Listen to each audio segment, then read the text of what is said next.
শীতকাল আৰম্ভ হোৱাৰ লগে লগে ৰাজ্যৰ খেতিপথাৰ হালধীয়া হৈ পৰিছে সৰিয়হৰ খেতিৰে।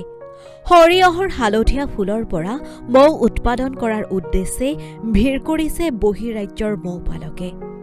ৰাজ্যৰ বিভিন্ন প্ৰান্তৰ লগতে ধুবুৰীৰ গৌৰীপুৰৰ আলমগঞ্জতো মৌ সংগ্ৰহৰ বাবে বাহৰ পাতিছে বহিৰাজ্যৰ মৌপালকে।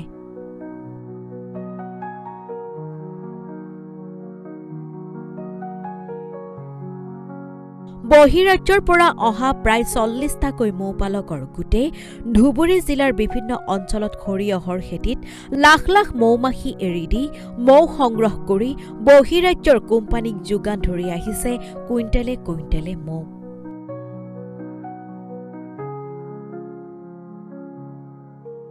ব্যুৰো ৰিপৰ্ট, এনিভাৰত 24।